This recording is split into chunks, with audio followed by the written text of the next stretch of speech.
Students, Jharkhand में नई नियुक्ति नियमावली को लागू कर दिया गया है और इस नई नियमावली 2021 में क्या क्या संशोधन किए गए हैं उन सारी बातों को डिटेल में आपको बताने वाला हूं। बहुत ही न्यू अपडेट्स हैं, इंपॉर्टेंट मैसेज और न्यूज है, ध्यान से समझिएगा। देखते हैं, राज्य सरकार ने झारखंड कर्मचारी चयन आयोग परीक्षा संचालन संशोधन नियमावली 2021 झारखंड में लागू हो गया है।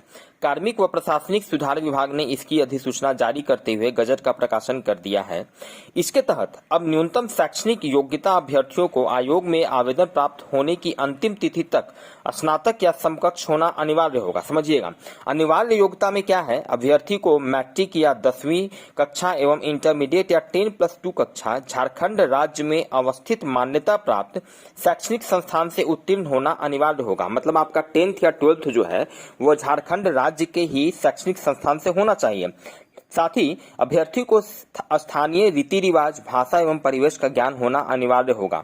लेकिन झारखंड राज्य की आरक्षण नीति का लाभ लेने वाले अभ्यर्थी के मामले में झारखंड राज्य में अवस्थित मान्यता प्राप्त शैक्षणिक संस्थान से मैट्रिक कक्षा एवं इंटरमीडिएट कक्षा उत्तीर्ण होने संबंधी प्रावधान शिथिल रहेंगे, मतलब पहले की तरह रहेंगे। आगे है, परीक्षा में चयन के लिए कोटिवार न्यूनतम अर्हतांक, मिनिमम जो क्वालिफाइंग मार्क्स है कि आपका मिनिमम इतना मार्क्स होना चाहिए, वो क्या होना चाहिए अलग अलग कैटेगरी के लिए। देखते हैं, नई नियमावली के तहत इस परीक्षा में चयन के लिए कोटिवार अर्हतांक राज्य सरकार द्वारा समय समय पर जो कि संशोधित होता है निर्धारित रहेगा। इसके तहत क्या है, ध्यान दीजिएगा, अनारक्षित के लिए 40% रहेगा, SC/ST के लिए 32% होगा मिनिमम क्वालिफाइंग मार्क्स न्यूनतम अर्हतांक, BC1 के लिए 34%, BC2 के लिए 36.5%, आदिम जनजाति समूह के लिए 30% एवं आर्थिक रूप से कमजोर वर्ग EWS के लिए न्यूनतम अर्हतांक 40% निर्धारित किया जाएगा।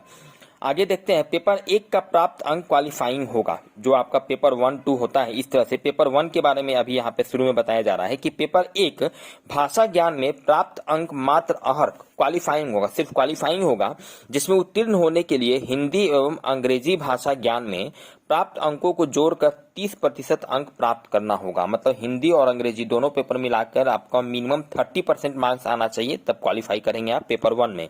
इस पत्र में प्राप्त अंक मेधा सूची निर्धारण के लिए नहीं जोड़ा जाएगा और ये जो इसमें मार्क्स होगा ये जस्ट क्वालिफाइंग होगा। ये मेन जो मेधा सूची बनेगा उसमें पेपर 1 का मार्क्स ऐड नहीं किया जाएगा। इसी प्रकार पेपर 2 में चिन्हित क्षेत्रीय या जनजातीय भाषा में 30% अंक प्राप्त करना अनिवार्य होगा और इसी तरह से पेपर 2 में जो आपका क्षेत्रीय भाषा होगा उसमें 30% अंक प्राप्त करना अनिवार्य होगा। पेपर 3 में सामान्य ज्ञान में 30% अंक प्राप्त करना अनिवार्य होगा। पेपर 2 में चिन्हित क्षेत्रीय या जनजातीय भाषा एवं पेपर 3 में सामान्य ज्ञान में प्राप्त अंकों को जोड़कर समेकित अंकों के आधार पर मेधा सूची का निर्धारण किया जाएगा। क्लियर है स्टूडेंट? आयोग अंतिम रूप से सफल अभ्यर्थियों का पात्रता या अर्हता से संबंधित प्रमाण पत्र की जांच करेगा। मतलब हो गया, पेपर 1 आपका क्वालिफाइंग रहेगा और पेपर 2 और पेपर 3 में जो मार्क्स आप लाएंगे उन्हें ही ऐड करके आपका फाइनल जो है मेरिट लिस्ट निकाला जाएगा। आगे है, परीक्षा के क्या स्वरूप होंगे देखते हैं। परीक्षा के स्वरूप भी बदल दिए गए हैं। अब एक ही परीक्षा मुख्य परीक्षा होगी। पूर्व में प्रारंभिक परीक्षा व मुख्य परीक्षा का आयोजन होता था। किसी परीक्षा में 15,000 से कम आवेदन रहने पर प्रारंभिक परीक्षा PT नहीं लेने का प्रावधान था। मुख्य परीक्षा के आधार पर मेधा सूची में एक से अधिक उम्मीदवारों के प्राप्तांक समान रहने पर मेधा का निर्धारण अभ्यर्थियों के जन्म तिथि के आधार पर किया जाएगा। मतलब ये तो जो आपका है वो पहले की तरह रह गया कि ठीक है, अगर मार्क्स सेम रहा तो जन्म तिथि के आधार पर डिसाइड किया जाएगा। लेकिन अब क्या है कि अब आपका एक ही परीक्षा होगा। ये इंपॉर्टेंट अपडेट है।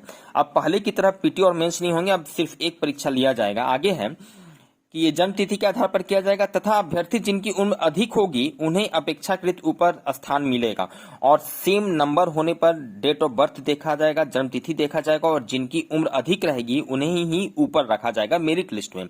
यदि एक से अधिक अभ्यर्थियों का प्राप्तांक और जन्म तिथि समान पाई जाती है, अगर दोनों ही सेम है, तो ऐसी स्थिति में उनके स्नातक व समकक्ष या अन्य अर्हता परीक्षा में प्राप्त अंकों के आधार पर वरीयता का निर्धारण किया जाएगा। अगर डेट ऑफ बर्थ भी सेम है, जो आपका एग्जाम हुआ है पेपर 2 और 3 में, दोनों में मार्क्स भी मिलाकर अगर सेम है, तो उस केस में फिर आपका जो स्नातक या जो मिनिमम क्वालिफाइंग मार्क्स है वो देखा जाएगा। यानी स्नातक या समकक्ष परीक्षा में अधिक अंक प्राप्त करने वाले अभ्यर्थियों को मेगा क्रम में ऊपर रखा जाएगा, और उस केस में जिनका स्नातक या जो मिनिमम क्वालिफाइंग मार्क्स है उस एग्जाम में जिसका ज्यादा होगा उसे ही मेरिट लिस्ट में ऊपर रखा जाएगा। आगे है स्टूडेंट, नई नियमावली में चिन्हित क्षेत्रीय या जनजातीय भाषा, किन किन भाषा को यहाँ पर शामिल किया गया है नई नियमावली में। नई नियमावली में 12 क्षेत्रीय या जनजातीय भाषाएं शामिल की गई हैं। इनमें उर्दू, संताली, बांग्ला, मुंडारी, हो, खरिया, कुरखू, उरांव, कुरमाली, खोरठा, नागपुरी, पंचपरगनिया, ओरिया में से किसी एक भाषा की परीक्षा विकल्प के आधार पर अभ्यर्थी दे सकते हैं।